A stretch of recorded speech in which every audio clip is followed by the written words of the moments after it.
ஓம் ஸ்ரீ மகாபெரிவா சரணம். மகாபெரிவா மகிமையில் இன்றைக்கி 2 அருமையான அனுபவங்களை உங்களோட ஷேர் பண்ணிக்கலான் இருக்கேன். பண்டிட் ராமசர்மா என்பவர் ஒரு ஆயுர்வேத வைத்தியர், கரூரை சேர்ந்தவர். சக்தி விலாச வைத்தியசாலையை நிறுவி மருத்துவம் பார்த்தவர். கேபி சுந்தராம்பாள், தீரர் சத்தியமூர்த்தி உள்ளிட்ட பலர் அவர்கிட்ட மருத்துவம் பார்த்திருக்கிறார்கள். ஓவியரான நாமக்கல் கவிஞர் தன் ஆரோக்கியத்தை மீட்டு தந்த அவருக்கு அழகிய முருகன் வண்ணப்படத்தை வரைந்து பரிசளித்தார். ராமசர்மா மகா பெரியவரின் மிக தீவிர பக்தர். பெரியவர் கரூர் வந்தால் அவர் வீட்டில் தான் தங்குவார். ஒரு முறை பெரியவர் தனக்கு காய்ச்சல் அறிகுறி இருப்பதாகவும் ராமசர்மாவை காஞ்சிபுரம் வருமாறும் சொல்லி அனுப்பினார். ராமசர்மாவும் வந்தார். அவருடைய மருந்து பெட்டியை பார்த்துட்டு பெரியவர் முகத்தில் ஒரு புன்னகை. உன்னைத்தான் வர சொன்னேனே தவிர மருந்து பெட்டியோடு வான்னு சொல்லலையே அப்படிங்கிறா பெரியவா. ராமசர்மா திகைச்சு போயிட்டார். உங்களுக்கு காய்ச்சல் என்று சொன்னதால் மருந்து பெட்டியோடு வந்தேன் அப்படின்னு சொல்கிறார். உடல் என்றிருந்தால் எப்போதாவது காய்ச்சல் வருவது சகஜம்தான். காய்ச்சலே உடலை குணப்படுத்தத்தானே வருகிறது. அது சரி, நோயை குணப்படுத்த மருந்து எதற்கு? அதற்கு வேறொரு வித்தியாசமான மருந்து இருக்கிறது. அதை பிரயோகம் பண்ணத்தான் உன்னை வர சொன்னேன். ராமசர்மாவுக்கு ஒன்றும் புரியல. அமைதியாக இருந்தார். பெரியவாதான் தொடர்ந்து சொன்னார். நீ குளிச்சுட்டு தான் வந்திருப்ப. இரு, நான் இன்னொரு முறை குளிச்சுட்டு வந்துடுறேன். காய்ச்சல் இருக்கும்போது குளிக்கிறேன்னு சொல்கிறாளே பெரியவா. ஆனால் சொல்ல முடியுமா பெரியவா கிட்ட போய் குளிக்காதீங்கன்னு? ராமசர்மாவின் மனம் பதறி போகிறது. அதனால் மறுத்து எதுவும் சொல்ல தோணலை. பெரியவா வரும் வரை காத்திருந்தார். குளித்து விட்டு வந்த பெரியவா தன் உடல் உஷ்ணத்தை அளந்து பார்க்க சொன்னார். தெர்மாமீட்டர் மூலம் பார்த்ததில் காய்ச்சல் இருப்பது உறுதியானது. நல்லது, நாம் இருவரும் இப்போது விஷ்ணு சகஸ்ரநாமம் ஜபிக்கப் போகிறோம் அப்படின்னு சொன்னா மகா பெரியவா. இருவரும் இணைந்து ஜபித்தார்கள். விஷ்ணு சஹஸ்ரநாமம் சொல்லி முடித்த உடனே பெரியவா தன் உடல் வெப்பத்தை மறுபடி சோதிக்குமாறு சொன்னார். என்ன ஆச்சரியம்! காய்ச்சல் முற்றிலும் குணமாகி இருந்தது. உடனே பெரியவா சர்மாவிடம், விஷ்ணு சஹஸ்ரநாம ஜபம் செல்வத்தை மட்டுமல்ல, ஆரோக்கியம் உள்ளிட்ட எத்தனையோ பயன்களை தரக்கூடியதுன்னு நான் ஓயாமல் சொல்கிறேன். ஜனங்களும் கேட்குறா. அவளுக்கு அது உண்மைதான்னு நான் நிரூபித்து காட்ட வேண்டாமோ? அதுக்குத்தான் இந்த சந்தர்ப்பத்தை பயன்படுத்திண்டேன். கடவுள் நாமோ பிறவி பிணியை தீர்க்கும்னு தமிழ் சொல்கிறது. பிறவி பிணியே நீக்குன்னா பிறவியிலே வர பிணியை நீக்காத. நோயாளிகளுக்கு நீ வழக்கம் போல் மருந்து கொடு. வியாதி வந்தால் மருந்து சாப்பிட வேண்டியதுதான். ஆனால் கூடவே விஷ்ணு சகஸ்ரநாமங்கிற மருந்தையும் சேர்த்து பயன்படுத்தலாமே. உன்னை தேடி வரவாக்கிட்ட நீ இதையும் உன் ப்ரிஸ்கிரிப்ஷனில் சேர்த்துக்கலாம் இல்லையா? அதுக்கு உனக்கு நம்பிக்கை வரத்தான் உன்னை வர சொன்னேன். காந்தி இயற்கை வைத்தியத்தை கொண்டாடினார்னு உனக்கு தெரியும். இயற்கை வைத்தியத்தில் பிரார்த்தனைக்கு தான் முதலிடம் என சொல்லிவிட்டு குழந்தை போல சிரிச்சா மகா பெரியவா. இப்படி பாருங்கோ, அதாவது விஷ்ணு சகஸ்ரநாமத்தோட மகிமையை எல்லாரும் தெரிஞ்சுக்கணுங்கிறதுக்கோசரம் தனக்கு ஜுரமாக இருக்கிற சமயத்தில் மருத்துவரை வரவழைச்சு விஷ்ணு சகஸ்ரநாமத்தை அவரோடு சேர்ந்து சொல்லி அவருக்கு முதல்ல அதனுடைய மகிமையை புரிய வச்சு அவர் மூலமாக மக்கள் எல்லாரும் இதை தெரிஞ்சுட்டு சொல்லணுங்கிறதுக்கோசரம் எவ்வளோ தூரம் நமக்கோசரம் ஒன்று யோஜனை பண்ணி மகாபெரிவா ஒவ்வொன்றும் நமக்கோசரம் இதெல்லாம் சொல்லி எல்லாரும் பயனடையட்டுமேன்னு நம்மளை பற்றியே தான், மக்களை பற்றியே தான் பெரியவா நினச்சிருக்கா. எல்லாரும் நன்னா இருக்கணும், க்ஷேமமாக இருக்கணும். இதுதான் பெரியவாளோட ஒரு கருணை உள்ளம். அதனால் நாம் தினம் இப்போ இது எல்லோரும் நிறைய பேர் இப்போ சொல்ல ஆரம்பிச்சிட்டோம். சொல்லாதவா அவசியம் சொல்ல ஆரம்பிக்கலாம். தெரியலனாலும் ஆடியோன்னு ஒன்று போட்டு கேட்டாலே போதும். எம்எஸ் சுப்புலக்ஷ்மியோட விஷ்ணு சஹஸ்ரநாமம் போட்டு கொஞ்ச நாள் காதில் வாங்கிக்கலாம்.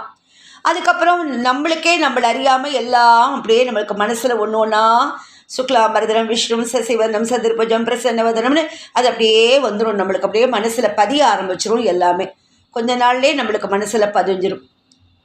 அதனால் எல்லாருமே நம்மளுடைய நன்மைக்குத்தானே பெரியவா ஒன்று ஒன்றும் சொல்லியிருக்கா. அதனால் எல்லாருமே விஷ்ணு சஹஸ்ரநாமம் தினம் சாயங்காலம் ஆற்றுல ஓட விடணும். சாயங்காலம் 5:30 மணிக்கு விளக்கேற்றியாச்சுன்னா அந்த ஆடியோ அது சங்கரா டிவிலேயே போடுறான், போட்டு கேட்கலாம். நம்மளும் கூடவே சொல்லின்னு வந்தால் சீக்கிரமே மனப்பாடாயிடும். இப்போ அடுத்தது இன்னொரு அருமையான அனுபவத்தை உங்களோட ஷேர் பண்ணிக்கலான் இருக்கேன். அன்னைக்கு நவராத்திரி ஆரம்பிக்கிற நாள், தொடக்க நாள். மகாபரிவாளோட பக்தை ஒருத்தி தன்னோட புகுந்த வீட்டில் கொலு வச்சுட்டு இருந்தா. சில மாதங்களுக்கு முன்னாடி தான் அவளுக்கு கல்யாணமானது என்பதால் புகுந்த வீட்டில் அவள் கொண்டாடும் முதல் நவராத்திரி இது. அதனால் ரொம்ப சந்தோஷமாக கொலுப்படிகள் எல்லாம் அழகாக அமைத்து அலங்காரங்கள் செய்து பொம்மைகளை அடுக்கத் தொடங்கினாள். இங்கே ஒரு விஷயத்தை நம்ம சொல்லணும். பொதுவாகவே கொலு வைக்கிறதுல ஒவ்வொரு வீட்டில் ஒவ்வொரு சம்பிரதாயம் இருக்கும். சில பேர் கலசம் வைப்பா, சில பேர் ஒவ்வொரு ஆர்டரில் வைப்பா. முதல் படியில், அதாவது கீழ் இருந்து மேலாக 1வது படியில் ஓரறிவு உயிர்கள், 2வது படியில் 2 அறிவு உடையவை, இப்படி 6வது படியில் மனிதர்கள், 7வது படியில் மகான்கள், 8வது 9வது படியில் தெய்வங்கள் அப்படின்னு வைப்பா. இந்த பெண்ணுக்கும் அந்த பாரம்பரியம் எல்லாம் தெரியும். இருந்தாலும் மகாபெரிவாளின் பரம பக்தை என்பதால் மகான்களின் பதுமைகளை வைக்க வேண்டிய 7வது படியில் அவரோட பொம்மையை வைக்காமல் தெய்வங்களை வைக்க வேண்டிய 8வது படியில் மகானின் பொம்மையை வைத்தாள். அப்பதான் அந்த சம்பவம் நடந்தது. அதுவரையிலும் மருமகள் கொலு வைக்கும் அழகை ரசித்து கொண்டிருந்த அவளோட மாமியார் சட்டுன்னு மகான் பொம்மையை எடுத்து 7வது படியில் வச்சா. இந்த பெண் அதிர்ந்து போயிட்டா. மருமகள் அதிர்ந்து போய்விட்டாள். பெரியவா பொம்மையை எடுத்து திரும்ப 8வது படியில் வச்சுடுறா. படக்குன்னு கோபம் வந்துடுறது அவள் மாமியாருக்கு. என்ன நீ எதை எந்த படியில் வைக்கணுங்கிற சம்பிரதாயம் கூட தெரியாதா உனக்கு? உங்கள் ஆற்றுல எல்லாம் கொலு வைக்கிற பழக்கமே இல்லையோ? கொஞ்சம் அதட்டலாகவே கோட்டுடுறா மாமியார். இல்லை மாமி, பெரியவா எங்களுக்கு தெய்வம் மாதிரி, அதனால் எங்கள் வீட்டில் இப்படித்தான். அவளால் வார்த்தைகளை முடிக்க முடியல, தழுதழுத்து போயிடுறது மருமகளோட குரல்.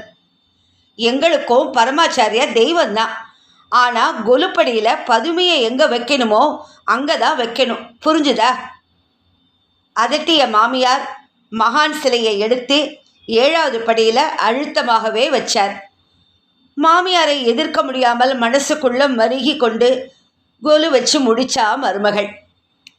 மறுநாள் பொழுது விடிந்து எழுந்ததும் மருமகளுக்கு ஒரு ஆச்சரியம் காத்திருந்தது. விடிகாத்தாலேயே எழுந்து குளிச்சுட்டு காப்பி டம்ளரை எடுத்துட்டு மாமியாரை எழுப்புறதுக்கு போனவ அவளோட பார்வை சட்டுன்னு இந்த கொலுப்படியில் பதிந்தது. அங்கே முதல் நாள் 7வது படியில் வச்ச மகான் பொம்மை 8வது படியில் அவள் எங்கே வைக்கணும்னு நினச்சாலோ அங்கே இருந்தது. மனசுக்கு சந்தோஷமாக இருந்தாலும் கொஞ்சம் அதிர்ந்தும் போனாள் அவள். மகான் பொம்மை எப்படி இங்கே வந்தது? யார் மாற்றியிருப்பார்கள்?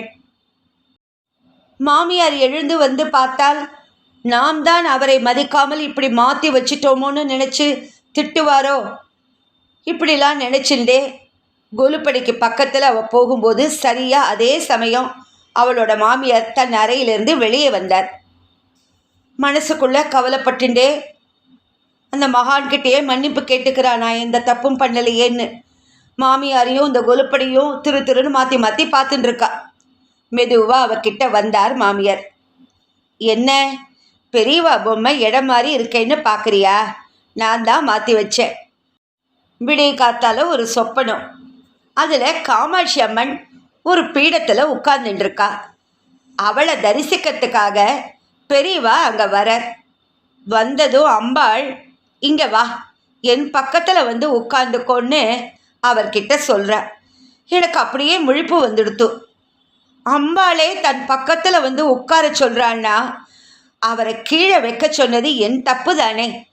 அப்போவே எழுந்து வந்து மகானை நீ சொன்ன மாதிரியே அம்பாளுக்கு பக்கத்தில் வச்சுட்டேன். மருமகளின் தலையை தடவி ஆதூரமாக சொன்னார் மாமியார். மனதார தான் வேண்டியதற்கு பலன் கிடைக்க மாமியாரின் கனவில் வந்து காஞ்சி மகான் நடத்திய திருவிளையாடலை நினைத்து சிலிர்த்து போனாள் மருமகள். அவர் எப்போதும் கொலுவீற்றிருக்கும் ஸ்ரீமடம் உள்ள திசையை நோக்கி நமஸ்கரித்தாள். கொலுவில் இருந்த மகான் பொம்மை மௌனமாய் அவளை ஆசிர்வதிப்பது போல இருந்தது.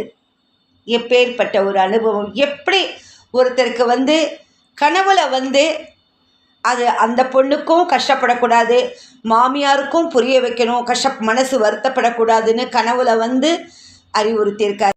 எப்பேற்பட்ட அற்புதம்! ஹர ஹர சங்கர ஜெய ஜெய சங்கர, ஹர ஹர சங்கர ஜெய ஜெய சங்கர. ஓம் ஸ்ரீ மகாபெரிவா சரணம். நமஸ்காரம்.